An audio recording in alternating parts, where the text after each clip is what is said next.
Assalamualaikum warahmatullahi wabarakatuh. Perkenalkan, nama saya Adam Putra Wijaya dengan NIM C1C025131. Hari ini saya akan menyampaikan topik presentasi tentang hukum pajak, teori pemungutan pajak, dan asas pajak. Tugas ini dipersembahkan kepada dosen pengampu saya yaitu Dr. Wilmi R. Kaputra, SEMSI. Baik, dalam PPT ini ada beberapa isu yang dibahas. Yang pertama itu adalah apa itu hukum pajak, mengapa pemerintah memungut pajak, teori pemungutan pajak, dan asas pengumpulan pajak. Baiklah, yang pertama adalah latar belakang. Definisi pajak telah dijelaskan di dalam Undang-Undang Nomor 16 Tahun 2009 tentang perubahan keempat atas Undang-Undang Nomor 6 Tahun 1983 tentang ketentuan umum dan tata cara perpajakan pada Pasal 1 Ayat 1. Dijelaskan pajak adalah kontribusi wajib kepada negara yang terutang oleh orang pribadi atau badan yang bersifat memaksa berdasarkan undang-undang dengan tidak mendapatkan imbalan secara langsung dan digunakan untuk keperluan negara bagi sebesar-besarnya kemakmuran rakyat. Prof. Dr. Osmat Sumitro, SH juga pernah mengatakan bahwa pajak adalah iuran rakyat kepada negara berdasarkan undang-undang yang dapat dipaksakan dengan tiada mendapat jasa timbal atau kontra prestasi yang langsung dapat ditunjukkan dan yang digunakan untuk membayar pengeluaran umum. Selanjutnya adalah pengertian hukum pajak. Hukum pajak adalah keseluruhan dari peraturan-peraturan yang meliputi wewenang pemerintah untuk mengambil kekayaan seseorang dan menyerahkannya kembali kepada masyarakat melalui kas negara, sehingga hukum pajak tersebut merupakan hukum publik yang mengatur hubungan negara dan orang-orang atau badan-badan hukum yang berkewajiban membayar pajak. Hukum pajak dibedakan atas hukum pajak material dan hukum pajak formal. Hukum pajak material memuat ketentuan-ketentuan tentang siapa yang dikenakan pajak dan siapa-siapa yang dikecualikan dengan pajak dan berapa harus dibayar. Hukum pajak formal memuat ketentuan-ketentuan bagaimana mewujudkan hukum pajak material menjadi kenyataan. Hukum pajak merupakan bagian dari hukum publik.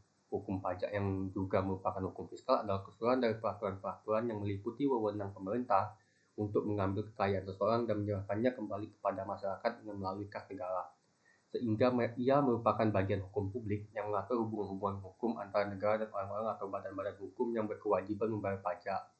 Selanjutnya sering disebut wajib pajak. Atau secara simpelnya, hukum pajak itu dapat dianalogikan sebagai sebuah buku yang dimana buku tersebut memiliki isi tentang bagaimana sesuatu pajak itu mengatur pokoknya mengatur tentang pajak semuanya, yang mengatur tentang pajak mulai dari siapa yang wajib membayar pajak, beberapa yang harus dibayar, bagaimana cara membayarnya, dan sampai sanksi jika tidak taat untuk membayar pajak. Lalu tujuan hukum pajak. Hukum pajak dibuat supaya negara bisa mendapatkan dana untuk pembangunan seperti jalan, sekolah, rumah sakit, dan lain-lain. Pembayaran pajak berjalan adil dan ada kepastian aturan bagi masyarakat. Lalu alasan pemerintah memungut pajak. Kita pasti sering tahu nih, kenapa sih bertanya-tanya kita kan, kenapa sih ada pemerintah itu, pajak itu buat apa sih sebenarnya, kenapa dikumpulkan gitu. Jadi alasan itu adalah pajak itu menjadi penerimaan negara terbesar yang dikumpulkan negara melalui anggaran pendapatan dan belanja negara atau APBN. Jadi ketika wajib pajak taat bayar pajak, ada berbagai manfaat yang dapat dirasakan kembali oleh masyarakat Indonesia, mulai dari fasilitas pendidikan yang menjadi lebih baik, fasilitas kesehatan yang lebih memadai, fasilitas transportasi publik yang lebih nyaman, fasilitas umum dan infrastruktur yang lebih maju, dan sebagainya. Lalu ada teori pemungutan pajak.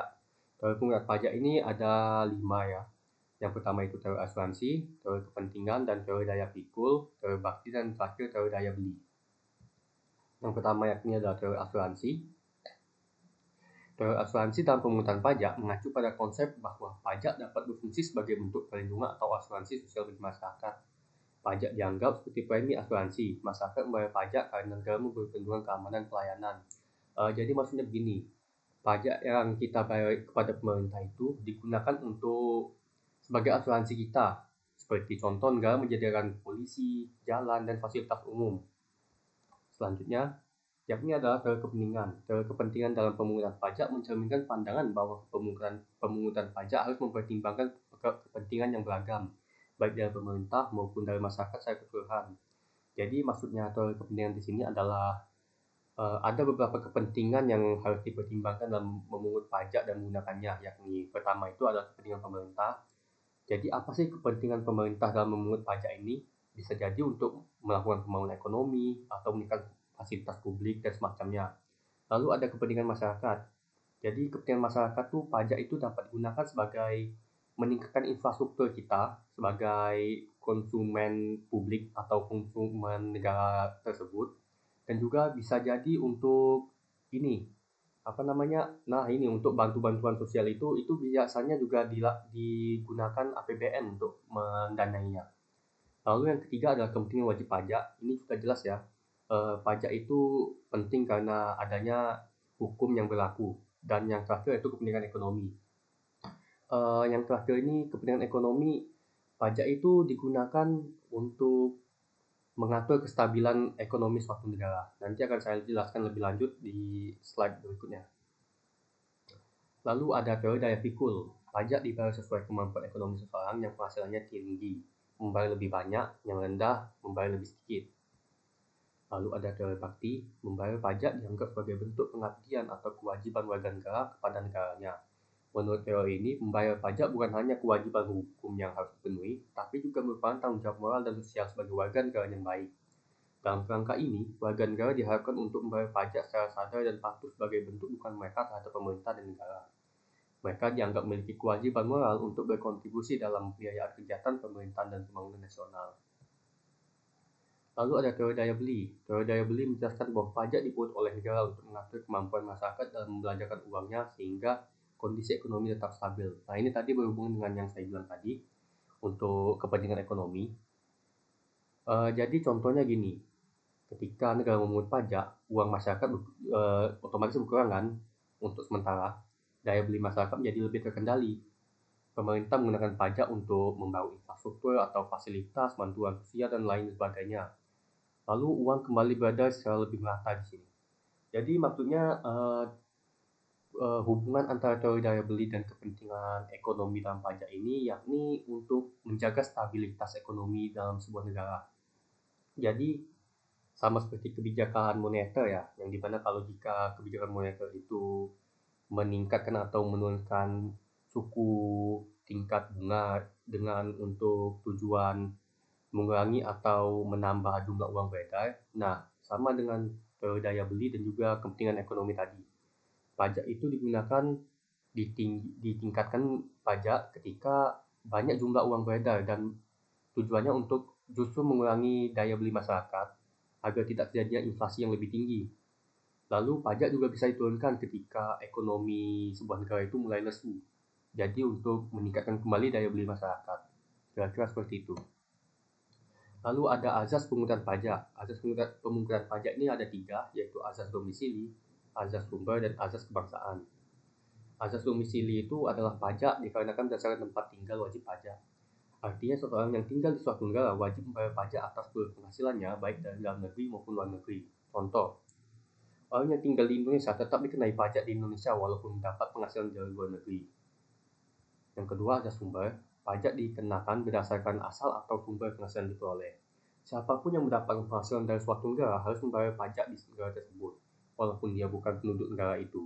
Contoh, warga asing bekerja di Indonesia tetap bayar pajak di Indonesia karena penghasilannya berasal dari Indonesia. Yang terakhir itu adalah azas kebangsaan.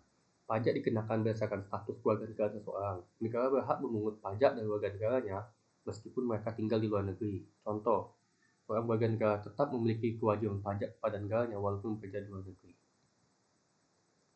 Yang terakhir itu adalah azas pemungutan pajak yang menurut Adam Smith. Menurut Adam Smith, dalam bukunya Wealth of Nations mengemukakan 4 asas pemungutan pajak yang lazim dikenal dengan Four Canons Taxation, atau sering disebut the Four Maxims, dengan uraian sebagai berikut. Yang pertama, equality atau asas kesamaan. Dalam asas equality ini, tidak diperbolehkan suatu negara mengadakan diskriminasi di antara wajib pajak. Yang kedua, certainty atau asas kepastian. Dalam asas ini, kepastian hukum sangat dipentingkan terutama mengenai subjek dan objek pajak. Yang ketiga, convenience of payment, asas menyenangkan. Pajak seharusnya dipungut pada waktu dengan cara yang paling menyenangkan bagi para wajib pajak. Dan yang keempat, low cost of collection, asas efisiensi. Asas ini menekankan bahwa biaya pemungutan pajak tidak boleh lebih dari hasil pajak yang akan diterima. Pemungutan pajak harus sesuaikan dengan kebutuhan anggaran belanja negara. Terakhir ada kesimpulan. Jadi hukum pajak merupakan salah satu bagian dari hukum tata usaha negara. Hukum administrasi negara, hukum pajak adalah suatu kumpulan peraturan-peraturan yang mengatur hubungan antara pemerintah sebagai pemungut pajak dan rakyat sebagai pembayar pajak. Hukum pajak harus memberikan pajak jaminan hukum dan keadilan yang tegas, baik untuk negara selaku pemungut pajak atau fiskus maupun kepada rakyat selaku wajib pajak di negara-negara yang menganut paham hukum. Segala sesuatu yang menyangkut pajak harus ditetapkan dalam undang-undang. Dalam Undang-Undang Dasar 1945 dicantumkan pasal 23 ayat 2 sebagai dasar hukum pemungutan pajak oleh negara. Dalam pasal itu ditegaskan bahwa pengenaan dan pemungutan pajak atau termasuk bea dan cukai untuk keperluan negara hanya boleh terjadi berdasarkan undang-undang. Hukum pajak harus berdasarkan keadilan dan untuk menyatakan keadilan pada hak negara untuk memungut pajak. Sekian presentasi dari saya. Mungkin masih banyak presentasi pertama saya ini kekurangannya dan juga mungkin masih ada teman-teman yang belum paham atas video yang telah saya buat untuk presentasi ini, maka saya mohon maaf dan memakluminya. Mungkin video selanjutnya akan saya buat dengan lebih hati-hati dan lebih banyak persiapannya ya. Baik, saya akhiri dengan sampai di sini. Saya Damu Wijaya pamit undur diri. Assalamualaikum warahmatullahi wabarakatuh.